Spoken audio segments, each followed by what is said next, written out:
नमस्कार दोस्तों, स्वागत है आप लोगों का रघुवंशी क्लासेस में।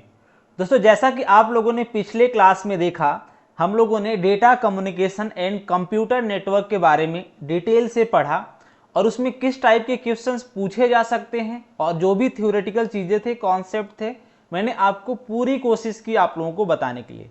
तो दोस्तों, आज की क्लास में मैं आप लोगों को data communication and computer network से BSNL GTO लाइस के पिछले एग्जामिनेशन में जितने भी क्वेश्चंस पूछे गए थे उसको दोस्तों हम लोग इस क्लास में देखने वाले हैं। और साथ ही साथ दोस्तों हम लोग ये भी देखेंगे कि इससे रिलेटेड और किस टाइप के क्वेश्चंस पूछे जा सकते हैं और फिर कितने क्वेश्चंस रिपीट हुए हैं या फिर रिपीट होने की क्या संभावना है, पिछले पेपर्स को हमें पढ़ के जाना है कि नहीं जाना है, ये सब दोस्तों हम लोग इस क्लास में देखने वाले हैं। तो चलिए दोस्तों, इस क्लास को स्टार्ट करते हैं। क्लास को स्टार्ट करने से पहले दोस्तों मैं आप लोगों से रिक्वेस्ट करना चाहूँगा कि अगर आप BSNL GTO लाइस के लिए प्रिपरेशन कर रहे हैं तो आपके लिए सारी क्लासेस मेरे YouTube चैनल रघुवंशी क्लासेस पे अवेलेबल है। आप एक बार वहाँ पे जाइए, आपको सारी क्लासेस बिल्कुल फ्री में आपको मिलने वाला है। और अगर आप मुझसे जुड़ना चाहते हैं तो मेरे व्हाट्सएप ग्रुप में आ सकते हैं, जिसका लिंक मैंने डिस्क्रिप्शन में दे दिया है, और टेलीग्राम चैनल का भी लिंक मैंने डिस्क्रिप्शन में दे दिया है। आप वहां पे आकर के मुझसे जुड़ सकते हैं, कोई भी डाउट है, जो भी मटेरियल है आप वहां पे ले सकते हैं। दोस्तों, मैं आप लोगों के जैसा ही हूं, संडे को या फिर जब भी मुझे टाइम मिलता है मैं ऐसे मटेरियल छाट के उसको बनाता हूं, पीछे के पेपर्स को देखता हूं, देखने के बाद वहां से हर एक क्वेश्चंस को छाट के PDF तैयार करता हूं। काफ़ी मेहनत लगती है, मैं भी अपना जॉब के बाद इधर आने के बाद जो भी मुझे खाली समय मिलता है मैं आप लोगों के लिए पूरी कोशिश करता हूं उसे अच्छे से अच्छे कंटेंट प्रोवाइड करने के लिए। तो मेरी आप लोगों से ये रिक्वेस्ट रहेगी कि प्लीज़ अगर आप मेरे इस वीडियो को देख रहे हैं और आपको अगर पसंद आ रहा है तो इसे लाइक ज़रूर करिएगा, और अगर आप नए हैं तो सब्सक्राइब भी ज़रूर करिएगा, और आपकी कोई अगर राय है तो कमेंट सेक्शन में ज़रूर दीजिएगा। तो चलिए दोस्तों, स्टार्ट करते हैं पहले क्वेश्चन से। ये क्वेश्चन दोस्तों BSNL GTO लाइस 2013 में पूछा गया था data communication and computer network से। How many OSI layers are covered in X25 standard. X25 standard में कितने OSI लेयर को कवर किया गया है। सबसे पहले दोस्तों हम लोगों ने OSI मॉडल को बहुत डिटेल से देखा था और उसमें कितने लेयर्स होती हैं और हर एक लेयर का क्या फंक्शनिंग है, उनके प्रोटोकॉल्स क्या हैं, सब कुछ दोस्तों हमने देखा है। अगर आपने नहीं देखा है तो एक बार मेरी क्लास को जाकर के देख लीजिए, आप ऐसे क्वेश्चंस का आंसर बहुत ही आसानी से दे सकेंगे।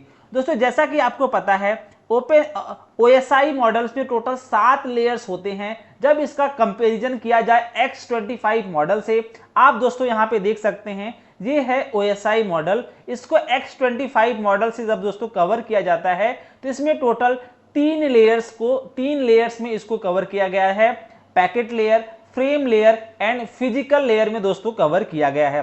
जैसा कि दोस्तों आप यहाँ पे देख सकते हैं OSI मॉडल में टोटल 7 लेयर्स होती हैं। और अगर बात कर लें TCP/IP मॉडल की तो TCP/IP मॉडल में दोस्तों कितने लेयर होते हैं, 4 लेयर होते हैं।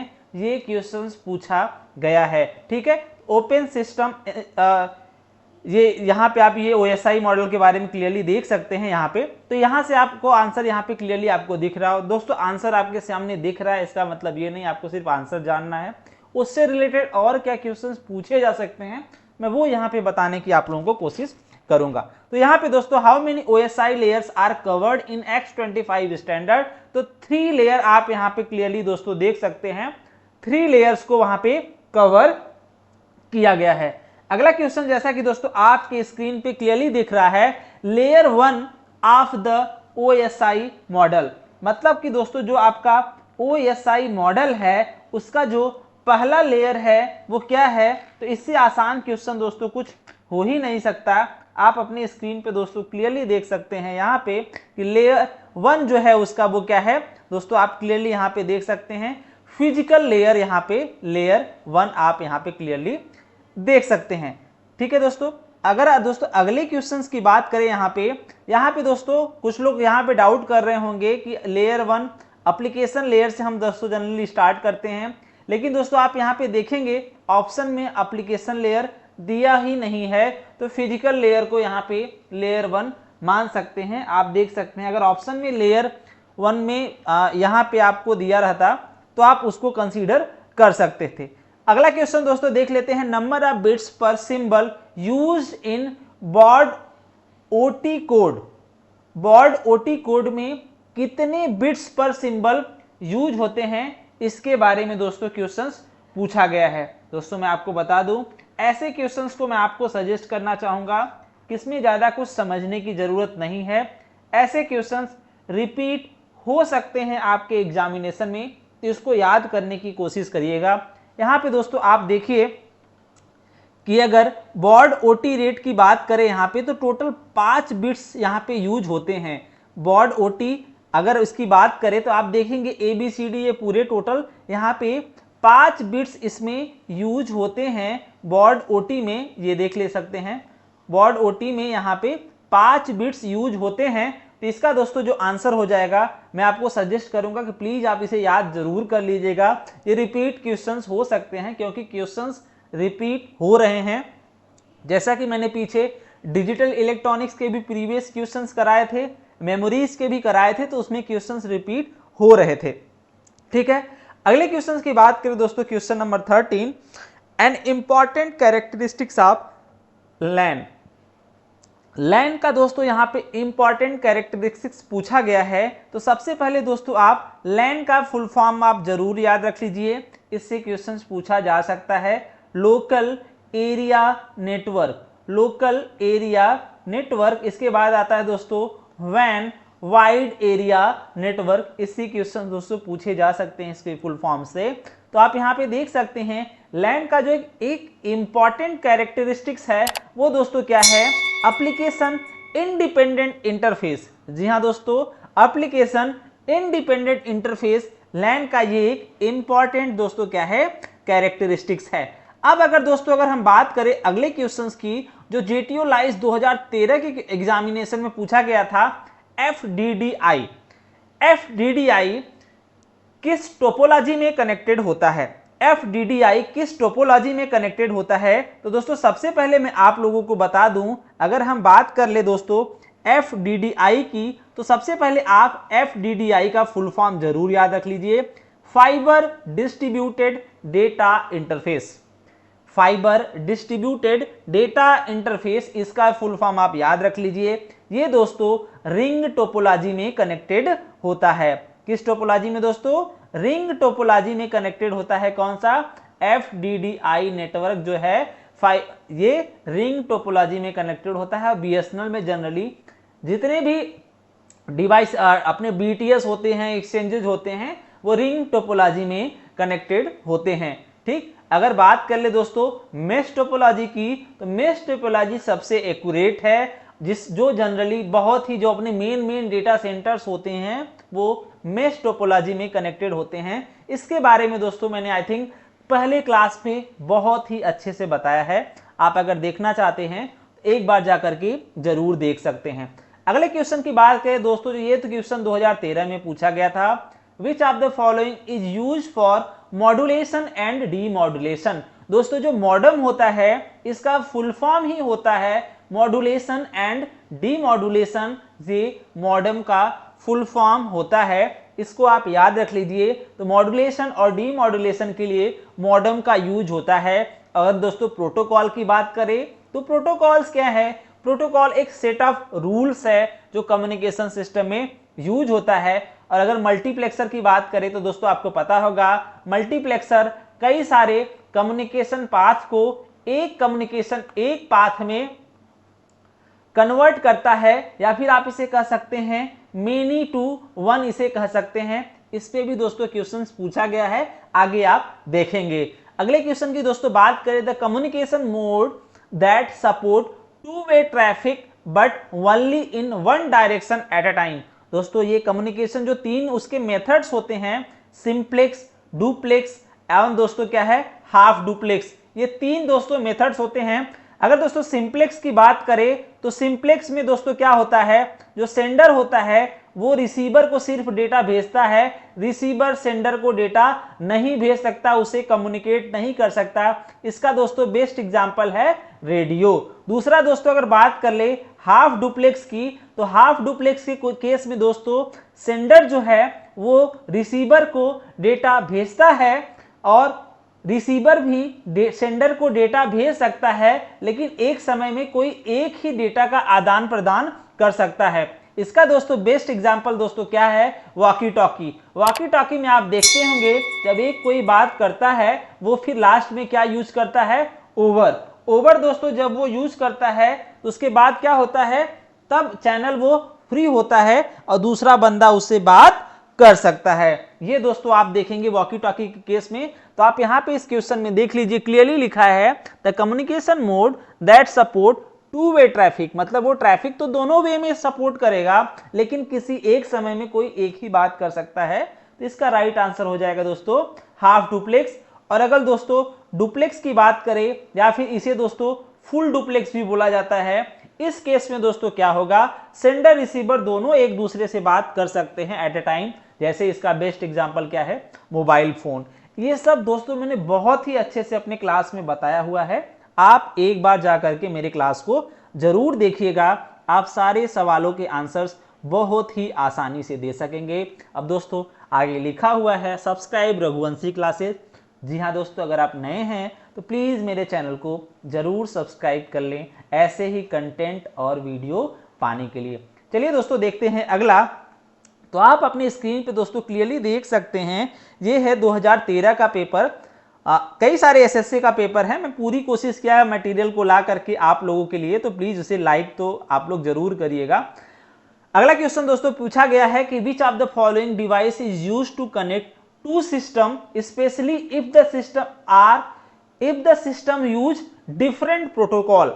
मतलब दो सिस्टम को वो कौन सी डिवाइस है जो कनेक्ट करने के लिए यूज होती है, अगर दोनों सिस्टम अलग अलग प्रोटोकॉल को यूज कर रहे हैं, तो उस केस में दोस्तों हम लोग क्या यूज करते हैं, ब्रिज का यूज करते हैं। किसका यूज करते हैं दोस्तों, ब्रिज का यूज करते हैं। और दोस्तों आपको पता होगा रिपीटर के बारे में, जब सेम प्रोटोकॉल होता है तो वहां पे हम रिपीटर का यूज करते हैं।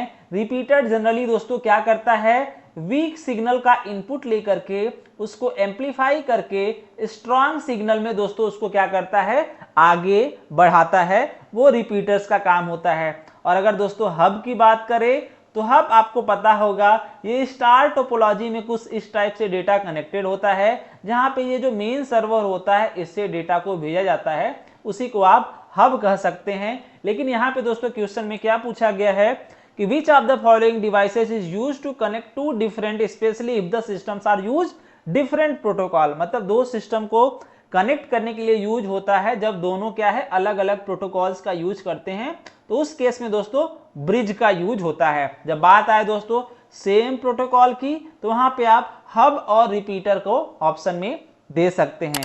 अगला दोस्तों बात कर लेते हैं कि which of the following medium access control technique is use for bus और ट्री।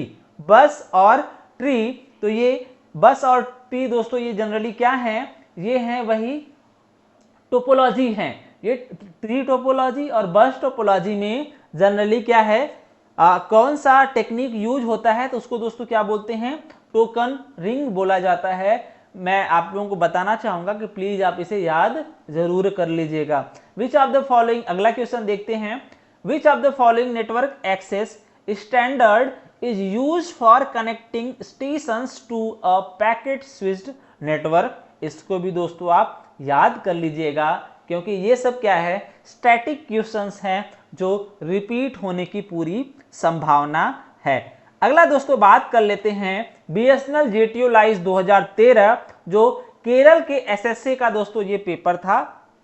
इसमें किस टाइप के क्वेश्चंस पूछे गए थे उसको देख लेते हैं। अगला पहला क्वेश्चन आप अपने स्क्रीन पे क्लियरली देख सकते हैं कि a group of computers connected through a media within a room or office or a building is called local area network। उसे दोस्तों क्या कहते हैं, क्योंकि जहां पे हम लोकली कनेक्ट करते हैं वहां पे दोस्तों उसे लोकल एरिया नेटवर्क बोला जाता है। अगला दोस्तों बात कर ले अगर दोस्तों वैन की, तो वैन का फुल फॉर्म मैंने बता ही दिया दोस्तों, और मैन का दोस्तों जो फुल फॉर्म हो जाता है मेन एरिया नेटवर्क, कुछ समथिंग कुछ ऐसे करके होता है। अगर मैं गलत हूं तो आप प्लीज आप कमेंट सेक्शन में इसका फुल फॉर्म बताने की कोशिश करिएगा, ताकि दूसरों को भी पता चले मैन का फुल फॉर्म क्या होगा। Name of the device which is use to connect to network which may or may not be similar. Same वही क्वेश्चन अभी आप देख सकते हैं यहाँ पे। ये क्वेश्चन जो है कि जो डिफरेंट प्रोटोकॉल को यूज करते हैं, तो उस केस में दोस्तों वहां पे ऑप्शन क्या था, वहां पे क्या था, ब्रिज था। ठीक, तो राउटर भी उसका आंसर हो जाएगा। राउटर का हम यूज वहां पे करेंगे जब दो नेटवर्क जो सिमिलर नहीं हैं, मतलब उनके अलग अलग प्रोटोकॉल्स हैं, तो वहां हम दोस्तों राउटर का यूज करेंगे। अगला, स्पीड ऑफ फास्ट इथरनेट। आप देख सकते हैं ये क्वेश्चंस रिपीट हुआ है। ठीक, ये क्वेश्चंस रिपीट हुआ है या दो पेपर में पूछा गया है, तो आप इसको समझने की कोशिश करिएगा। अगला question, speed of fast Ethernet port is. Fast Ethernet port का जो स्पीड होता है वो क्या होता है, 100 Mbps होता है। इसको भी आप दोस्तों क्या करिएगा, याद कर लीजिएगा। अगले क्वेश्चन की दोस्तों बात कर लें तो हम लोग दोस्तों आईपी एड्रेस का जब क्लास देख रहे थे, तो आईपी एड्रेस को दोस्तों मैंने बहुत ही डिटेल से बताया था, जिसमें दोस्तों आपको ये मैंने क्लियरली बताया था कि IPv4 32 बिट के होते हैं, IPv6 128 बिट्स के होते हैं, और कितने बिट नेटवर्क के लिए रिजर्व होते हैं, कितने बिट होस्ट के लिए रिजर्व होते हैं, सब कुछ मैंने बहुत ही अच्छे से आप लोगों को बताया था। और class A, class B, class C, class D and class E IP addresses के बारे में सब कुछ बहुत अच्छे से बताया था। आप एक बार जरूर जाकर के वहां पे क्लास को देख लीजिएगा।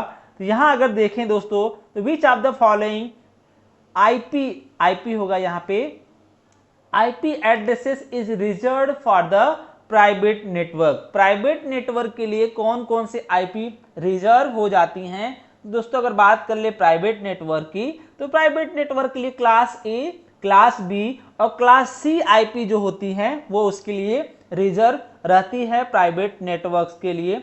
अब दोस्तों अगर हम बात कर ले यहाँ पे ये 172 इसकी बात कर ले दोस्तों, तो ये आप हमें जरूर कमेंट सेक्शन में बताइएगा। अगर आपने मेरी क्लास को फॉलो किया है तो आप ये कौन सा आईपी एड्रेस है, किस क्लास का आईपी एड्रेस है, ये किस क्लास का आईपी एड्रेस है और ये किस क्लास का आईपी एड्रेस है। चलिए मैं आपको बता देता हूं। मैंने आपको बताया था कि जब भी दोस्तों 0 से लेके 127 से कोई स्टार्ट हो, 0 से 127 के बीच में, तो क्या हो जाता है, क्लास ए हो जाता है। और दोस्तों 128 से लेकर के 191 के बीच से स्टार्ट हो तो क्लास बी हो जाता है। और 192 से लेकर के दोस्तों आपको बताया था कि 223 तक हो तो वो क्लास सी आईपी एड्रेस हो जाता है। ये सब कुछ दोस्तों मैंने आपको बताया था।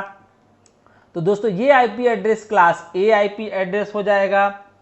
अगर इसकी बात कर लें तो क्लास बी आईपी एड्रेस हो जाएगा। ये दोस्तों क्लास सी आईपी एड्रेस हो जाएगा। ये सब क्वेश्चंस पूछे गए हैं। आप आगे के जो पेपर्स हैं अभी मैं आपको दिखाऊंगा उसमें आपको देखने को मिलेगा। तो आप आईपी एड्रेस का जो क्लास है मेरा उसको जाकर के देखेंगे तो आपका सब डाउट बहुत ही आसानी से क्लियर हो जाना है। अगले क्वेश्चन की दोस्तों बात करें यहाँ पे, तो question number 25, TCP is. TCP transmission control protocol वो क्या है, एक reliable and connection oriented protocol है। जी हाँ दोस्तों, reliable and connection oriented protocol है। ये दोस्तों जो टीसीपी की बात कर ले तो ये प्रोटोकॉल्स के बारे में हम लोगों ने बहुत ही, टीसीपी हो गया, यूडीपी हो गया, डीएनएस हो गया, इन सब के बारे में हमने डिटेल से क्लास में डिस्कस किया है। आप ये मैंने सीधे वहां पे पॉइंट लिखवाया है कि टीसीपी क्या होता है, रिलायबल होता है, कनेक्शन ओरिएंटेड होता है, एरर कंट्रोल, ये सब कुछ मैंने बहुत ही अच्छे से बताया है। आप अगर वहां जाएंगे तो ऐसे क्वेश्चंस का आंसर बहुत ही आसानी से आप दे सकेंगे। अगला दोस्तों ये क्वेश्चन इंपॉर्टेंट है, ये क्वेश्चन रिपीट हो सकता है। ठीक, अगला क्वेश्चन नंबर 26 की बात करें तो OSPF स्टैंड फॉर, इसका फुल फॉर्म पूछा गया है, ओपन शॉर्ट पाथ फर्स्ट। ठीक, अगला IP addresses of a host is a part of.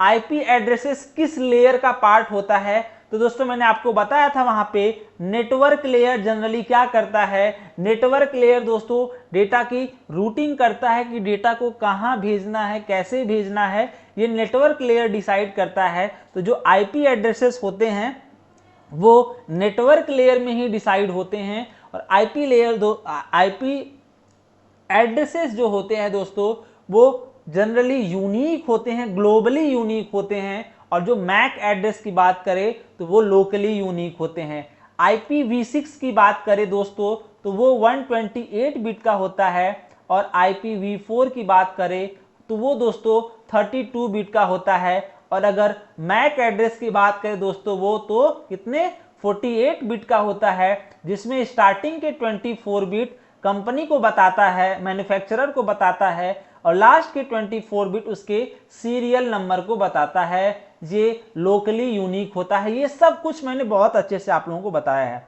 और अगर दोस्तों बात करें IPv4 की तो IPv4 में स्टार्टिंग के 8 जो एड्रेस होते हैं वो नेटवर्क के लिए रिजर्व होते हैं। और उसके बाद दोस्तों जो 24 बिट होता है वो होस्ट के लिए रिजर्व होता है। ये सब कुछ दोस्तों मैंने बहुत ही अच्छे से बताया है। एक बार आप मेरे क्लास को देखेंगे जाकर के, प्लेलिस्ट सेक्शन में उसका लिंक मैं दे दूंगा आप लोगों को, और मेरे चैनल पे भी अवेलेबल है, तो वहां पे ये सब क्वेश्चंस आप बहुत ही आसानी से कर सकेंगे। फिर से मैं आपसे रिक्वेस्ट करना चाहूँगा कि अगर आप मेरे चैनल पे नए हैं तो मेरे चैनल को ज़रूर सब्सक्राइब कर लें, और ऐसे ही कंटेंट पाने के लिए बेल आइकन को ज़रूर प्रेस करिएगा। और अगर दोस्तों आपकी कोई राय है तो कमेंट सेक्शन में मुझे ज़रूर बताइएगा। और अगर वीडियो पसंद आ रहा है तो लाइक भी ज़रूर कर दीजिएगा। तो चलिए दोस्तों देख लेते हैं अगला क्वेश्चन जो केरला के एग्जामिनेशन में पूछा गया था। The default value of TTL field in IP diagram.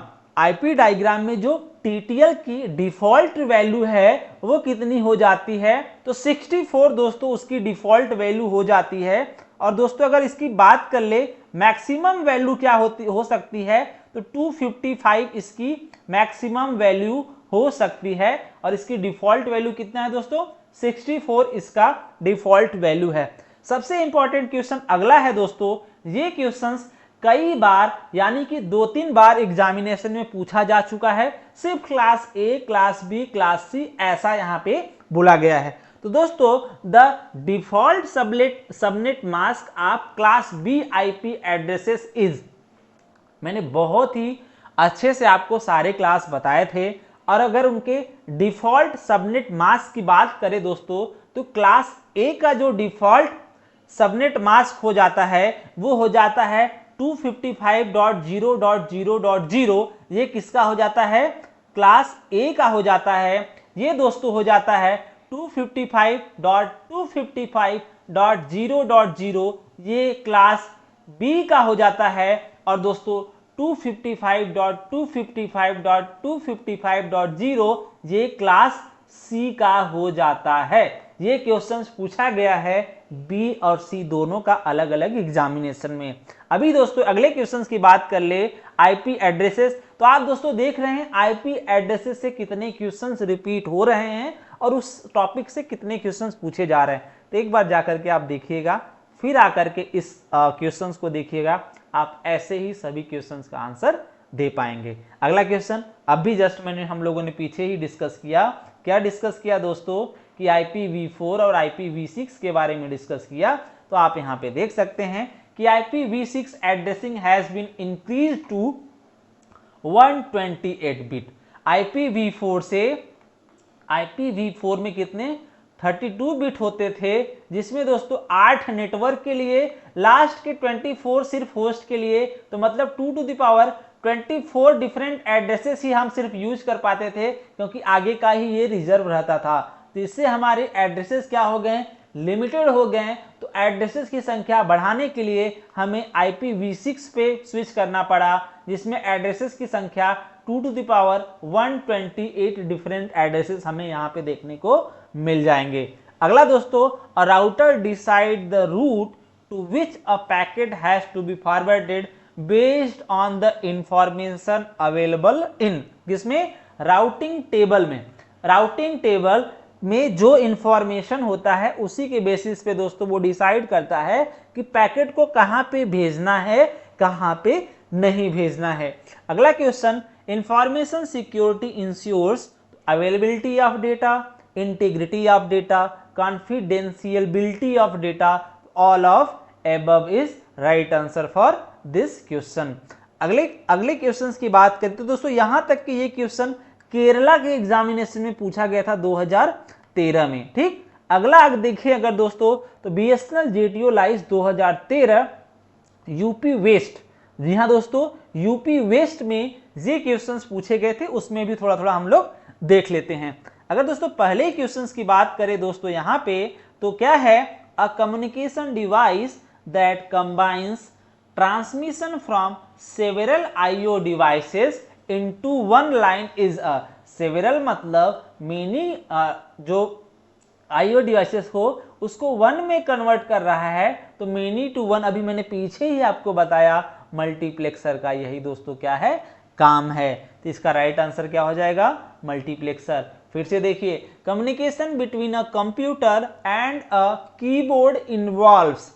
Computer और कीबोर्ड के बीच में जो कम्युनिकेशन होता है वो सिंप्लेक्स होता है कि हाफ डुप्लेक्स होता है कि फुल डुप्लेक्स होता है, ये पूछा गया है। तो यहाँ पे दोस्तों आप देख सकते हैं, जो कंप्यूटर में जो डेटा का देना होता है, यहाँ पे सिर्फ और सिर्फ जो सेंडर होता है वो कीबोर्ड होता है, कंप्यूटर सिर्फ और सिर्फ रिसीवर होता है। डेटा सिर्फ कीबोर्ड से कंप्यूटर के पास जाता है, कंप्यूटर से कीबोर्ड के पास नहीं आता, सिर्फ वन वे कम्युनिकेशन होता है। ऐसे कम्युनिकेशन को दोस्तों क्या बोला जाता है, सिंप्लेक्स मोड ऑफ कम्युनिकेशन बोला जाता है। ये अभी मैंने पीछे ही आपको बताया और क्लास में भी बताया था। फिर से देख लीजिए 12वां question, in CDMA system all user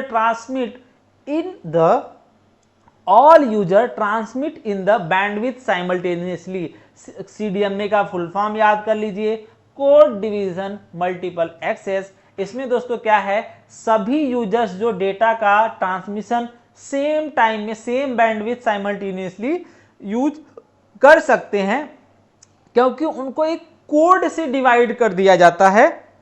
तो यहां पे सेम इसका दोस्तों क्या हो जाएगा, राइट आंसर हो जाएगा। अगले क्वेश्चन की बात करें दोस्तों तो 32 time slot implements an individual communication channel supporting a bit rate। Bit rate पूछा गया है, तो 32 टाइम स्लॉट है, तो 32 मल्टीप्लाइड बाई 2 kbps, तो यहाँ पे 62 नहीं, 62 आंसर इसका नहीं होगा, इसका आंसर हो जाएगा 64 kbps, इसका राइट आंसर हो जाएगा। ठीक, 64 kbps इसका दोस्तों क्या हो जाएगा, राइट आंसर हो जाएगा। फिर से मैं आपसे रिक्वेस्ट करना चाहूंगा कि प्लीज मेरे चैनल को जरूर सब्सक्राइब कर लीजिए अगर आप मेरे चैनल पे नए हैं तो, और अगर आपकी कोई राय है तो कमेंट सेक्शन में जरूर दीजिएगा। और प्लीज, मैं बहुत मेहनत से वीडियो आप लोगों के लिए बनाता हूं, अगर वीडियो पसंद आ रहा है तो लाइक उसे जरूर करिएगा। अगला क्वेश्चन देख सकते हैं दोस्तों, ये भी क्वेश्चन कहाँ ही पूछा गया है, सेम आप देखेंगे यहाँ पे। अगर हम बात कर ले, अगर इधर ये यूपी वेस्ट का क्वेश्चन हम लोग देख रहे थे, यहाँ पे 13 क्वेश्चन हम लोगों ने देखा, और अब अगर बात कर ले यूपी वेस्ट के ही अगले क्वेश्चंस की जो पूछा गया है एग्जामिनेशन में 2013 के, तो वहां पे दोस्तों बात कर ले तो what is the default subnet mask of class C network. अभी पीछे ही मैंने आपको बताया कि class C, class A, class B का डिफॉल्ट सबलेट मास्क क्या होता है, तो ये हो जाएगा किसका दोस्तों, क्लास बी का, ये हो जाएगा क्लास ए का, ये दोस्तों हो जाएगा क्लास सी का। ठीक, what part of the operating system stores utilities of frequently accessed functions. इसका दोस्तों राइट आंसर क्या हो जाएगा, कर्नल। कर्नल इसका राइट आंसर हो जाएगा। अगला वॉइस ओवर आईपी, ठीक, voice over internet protocol technology convert voice calls from analog, जो हम बोलते हैं एनालॉग में कन्वर्ट करता है, एनालॉग है वो फॉर्म में होता है, उसको डिजिटल फॉर्म में कन्वर्ट करके आगे वो बढ़ाता है। इस क्वेश्चन का आंसर दोस्तों मुझे नहीं मिला, अगर आपको इसका पता होगा तो प्लीज दोस्तों कमेंट सेक्शन में जरूर बताइएगा ताकि लोगों की मदद हो। अगला क्वेश्चन नंबर 18 की अगर बात करें, in the case of telephone line the usable bandwidth fall in the range of, ये इसका राइट आंसर हो जाएगा 300 हर्ट्ज टू 3300 हर्ट्ज के बीच में इसका दोस्तों जो रेंज होता है। ठीक, अगले क्वेश्चंस की बात करें, the pattern of switching from one RF channel radio frequency channel to another RF channel is known as, उसको दोस्तों क्या बोलते हैं, हॉपिंग बोलते हैं। क्या बोला जाता है दोस्तों, हॉपिंग इसको बोला जाता है। अगला, how many bits internet address is assigned to each host of a TCP IP internet which is used in all communication with the host। वही दोस्तों बात हो जाती है IPv4 की। IPv4 की जो कितने की होती है, 32 बिट की होती है। तो दोस्तों मैं आशा करता हूं कि यहां तक आप लोगों को क्लास समझ में आया होगा और क्वेश्चंस भी समझ में आ रहे होंगे। और अगर आपने मेरी क्लास को अटेंड किया है तो इसका आंसर तो आप आसानी से दे सकेंगे। अगला दोस्तों बात कर लेते हैं BSNL JTO लाइफ 2013 जो असम सर्कल में पूछा गया था, उसके क्वेश्चंस को दोस्तों थोड़ा सा हम लोग देख लेते हैं। अगला क्वेश्चन दोस्तों जैसा कि आपको अपने स्क्रीन पे दिख रहा होगा, अगर बात कर ले ये असम के क्वेश्चंस की, तो यहां पे दोस्तों पहला question, the FTP file transfer protocol server listed for incoming connection on port number कितना, 21।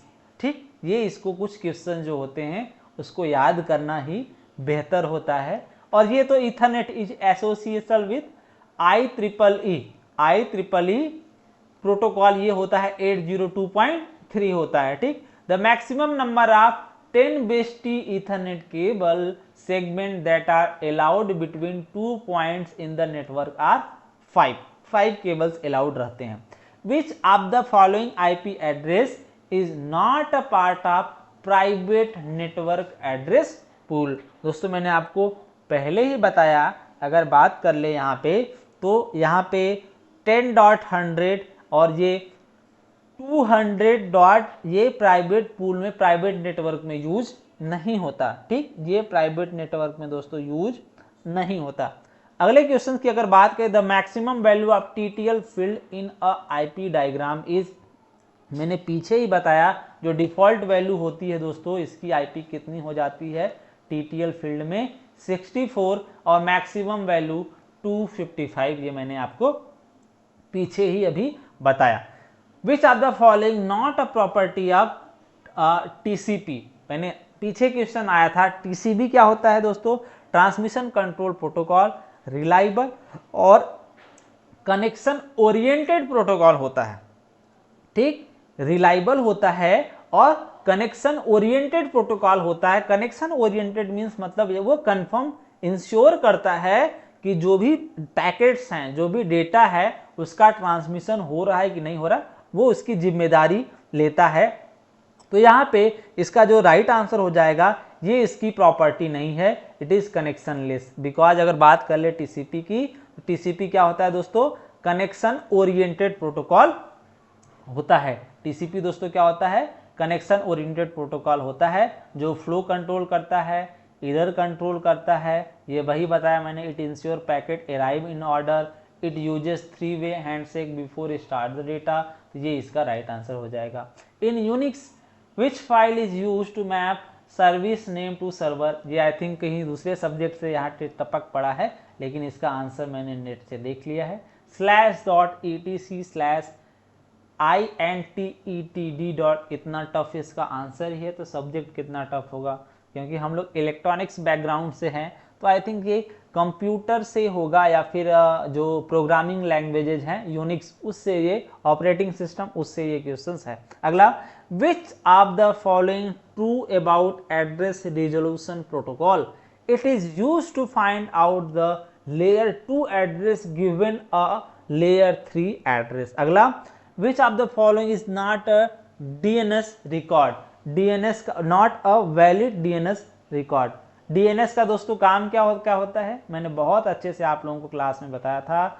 DNS का काम होता है कि जो भी नेटवर्क्स होते हैं, जो हमारे साइट्स होते हैं जैसे google.com, तो जो यूजर फ्रेंडली डेटा को किसमें, IP में कन्वर्ट करके वो सर्वर को देता है। जैसे हम लोग क्या लिखते हैं, www.google.com लिखते हैं, तो DNS क्या करता है, इस अल्फाबेटिक वर्ड को किसमें कनेक्ट कर देता है, जो उस सर्वर का IP एड्रेस होगा, जो उस वेबसाइट का IP एड्रेस होगा, उसमें जैसे गूगल का क्या होता है 8.8.8 उस पर ये क्या कर देता है, उसको भेज देता है। ये डीएनएस का काम होता है। तो यहाँ पे इसका जो राइट का आंसर क्या हो जाएगा, विच of the following is not a valid DNS record, तो डेट स्टैम्प रिकॉर्ड, ये इसका दोस्तों क्या हो जाएगा, राइट आंसर हो जाएगा। तो दोस्तों अगर अगले क्वेश्चंस की बात करें तो मैं आपको बताना चाहूंगा कि अभी तक हम लोगों ने 2013 के एग्जामिनेशन तक कितने क्वेश्चंस पूछे गए थे, जितने मेरे पास पेपर थे, जितने मुझे पेपर्स मिले, उसमें से दोस्तों मैंने आपको data communication and computer network के क्वेश्चंस को बताने की कोशिश की। मैं आशा करता हूं कि अभी तक आप लोगों को पसंद आया होगा ये क्लास। प्लीज दोस्तों लाइक जरूर करिएगा। वीडियो काफी लंबा हो रहा है, तो आगे के जो भी पेपर है 2016, 2019, 2021, 22 और जो भी अगले दूसरे पेपर मुझे दूसरे एसएससी से मिले हैं, दूसरे सर्कल से मिले हैं, वो अगले क्लास में दोस्तों हम लोग देखेंगे। तब तक के लिए दोस्तों इस क्लास को लाइक जरूर करिएगा, क्योंकि दोस्तों मैं आप लोगों के लिए काफ़ी मेहनत करता हूँ। ये पेपर्स को छांटता हूँ, वहाँ से कटिंग करके यहाँ पेस्ट करता हूँ, मतलब थोड़ा बहुत मेहनत जो भी मुझे टाइम मिलता है मैं आप लोगों को देने की पूरी कोशिश करता हूँ, ताकि आप लोगों का एग्ज़ाम अच्छे से कंप्लीट हो जाए। मैं भी आप लोगों जैसा ही हूँ।